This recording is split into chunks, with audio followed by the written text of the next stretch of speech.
आप देख रहे हैं एडी न्यूज लाइव में आपका स्वागत है। मुजफ्फरपुर से 15 दिन पहले गायब हुई 3 किशोरियों का शव मथुरा के रेलवे ट्रैक पर मिला। मुजफ्फरपुर से 15 दिन पहले गायब हुई 3 किशोरियों का शव मथुरा के रेलवे ट्रैक पर मिला है।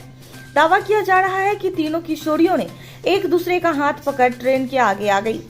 शव की स्थिति इतनी बुरी है कि पहचान करना मुश्किल है। पुलिस परिजनों को लेकर मथुरा गई है, जहां उनका डीएनए टेस्ट के जरिए सबों की पहचान कराई जाएगी।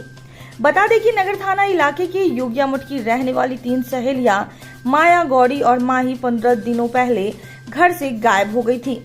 उनमें से एक लड़की घर पर एक चिट्ठी छोड़ गई थी, जिसमें लिखा था, बाबा से मिलने जा रही हूँ, खोजने की कोशिश मत करना। चिट्ठी पढ़ने के बाद परिजनों के होश उड़ गए थे। मामले की गंभीरता को देखते हुए नगर थाने की पुलिस ने शिकायत दर्ज कर छानबीन शुरू की। गायब किशोरियों के फोन का लोकेशन कानपुर जाकर ऑफ बता रहा था, जिससे पुलिस को उसे ढूंढने में परेशानी हो रही थी। इसी दौरान मथुरा के रेलवे ट्रैक पर 3 किशोरियों का शव मिला। कैप्रेस से पहचान कर मुजफ्फरपुर पुलिस को संपर्क किया गया, तब जाकर इसकी सूचना परिजनों को दी गई। सिटी एसपी ने बताया कि जो सबूत मिले हैं उसके अनुसार किशोरियों ने आत्महत्या की है। इसकी जांच की जाएगी कि इसके पीछे की वजह क्या है। तो हम लोग कानपुर, वृंदावन, मथुरा, सारा चीज सारा जगह गए। 14 तारीख तक में हम लोग का लोकेशन दिया थाना के। अब करा के कि यार हम क्या ले तुम्हारा तो बिहार का कोई वहाँ हम लोग को प्रशासन हेल्प करने के लिए तैयार था। पूरा वहाँ यूपी पुलिस सारा हम लोग को जीआरपी में गए, बिहार वहाँ का यूपी पुलिस ने सारा मदद करने के लिए तैयार था।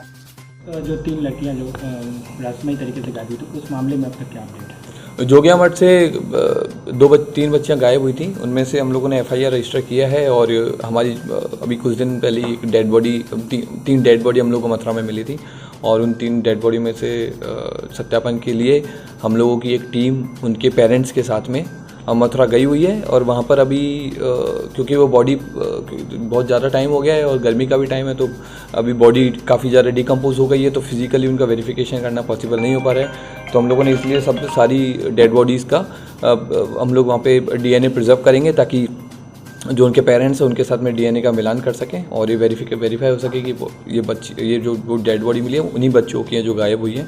बाकी इसमें अनुसंधान में कई सारी चीज़ें हैं, जो लेटर वगैरह मिले हैं या फिर जो बच्चों के फ़ोन से जो बात हुई है तो और सीसीटीवी वगैरह उन सब पे भी हम लोग काम कर रहे हैं। और हम लोगों ने एक और चीज़ ये है कि हम लोगों ने उधर भी बात की है मथुरा में, तो मथुरा में जिस ट्रेन के आगे बच्चियां कटी हैं उस ट्रेन के ड्राइवर से भी बात हुई है और उस ट्रेन में जो गार्ड था उनसे भी हम लोगों ने बात की है। तो उन लोगों का भी वही चीज़ कहना है कि 3 लड़कियां थीं, तीनों लड़कियां साथ में चल रही थीं। फिर ट्रेन जैसी आई तो 100-150 मीटर के आसपास में तीनों बच्चियां हाथ पकड़ करके और ट्रैक के आगे आ गई और बच्चियां फिर क्योंकि बहुत स्पीड में ट्रेन थी तो रन ओवर करके और ट्रेन से कट गई है।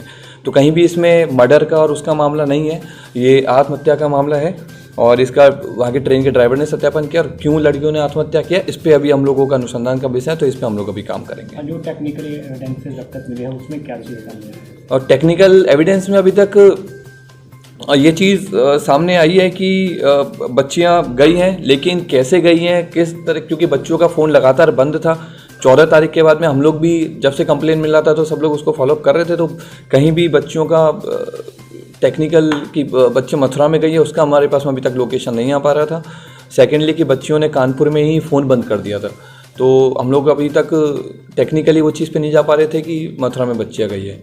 बाबा कनेक्शन भी कोई है? लेटर में लिखा हुआ है कि बाबा का दर्शन करने जा रहे हैं। बाबा का दर्शन बच्चियां करने जा रही थी, क्योंकि जैसा घर वालों से बात हुई है तो उससे और बाकी जो बच्चों से उनके जो साथी बच्चियां हैं तो उससे एक चीज़ क्लियर है कि बच्चियों का जो धार्मिक एक इंक्लिनेशन था, बच्चियां धर्म के प्रति काफ़ी ज़्यादा वो थी और इवन घर में भी ये बच्चियां वो देखा गया था कि बच्चों का बिहेवियर उस तरह का था।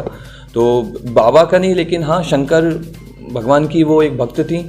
तो अब ये चीज़ अभी तक अनुसंधान का विषय कि बाबा कौन थे, लेकिन अभी तक हमें लग रहा है कि शायद वो शंकर भगवान को ही बाबा बोल करके एड्रेस कर रही थी। जो पेरेंट्स वगैरह से बात हुई है सर, उसमें कुछ बातें? पेरेंट्स भी ज़्यादा कुछ बता नहीं रहे, लेकिन बता रहे हैं कि बच्चियाँ धार्मिक थीं, बच्चियाँ धर्म को लेकर, धर्म की एक आस्था थी बच्चियों में।